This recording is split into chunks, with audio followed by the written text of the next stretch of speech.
There have been versions of Beauty and the Beast going back to the 2nd century. You know, there's been some criticism of it that it's like a woman in an abusive relationship, I can save him.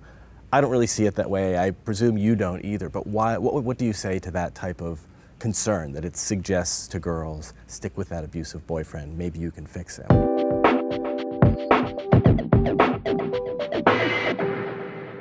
It's such a good question, and it was something I really grappled with at the beginning. The kind of Stockholm Syndrome question about this story.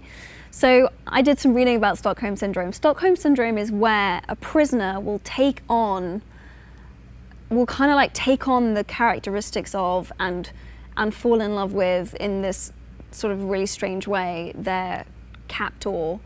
Belle actively argues and disagrees with him constantly. She has none of the characteristics of someone with Stockholm Syndrome, because she keeps her independence, of mind. And I also think that there is a very intentional switch where, in my mind, Belle decides to stay. She gives as good as she gets. You know, he bangs on the door, she bangs back, and there's this defiance that, you know, you think I'm going to come and eat dinner with you, and I'm your prisoner, I'm your cat? Absolutely not. And you know, it's only when and I think that's the other beautiful thing about the love story, is that they form a friendship first. The love builds out of that, which in many ways I actually think is more meaningful than a lot of love stories where it was love at first sight and you're dealing with all of these kind of projections. Beast and Belle begin their love story really irritating each other and really not liking each other very much. Slowly builds to friendship, slowly, very slowly builds to them falling in love.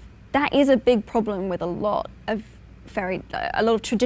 traditionally written fairy tales, is that you're like, so the girl's just gonna give up her entire existence and everything that's important to her for this guy. That's, you know, and that seems to be like this recurring theme, which is like, whoa, this is, you know. Even Belle goes that way, because she's so in love with fairy tales at the beginning of the story and finding her Prince Charming. She does sing about her Prince Charming, but I think he's kind of, the sense that I got from Belle is that he's a bit of an afterthought.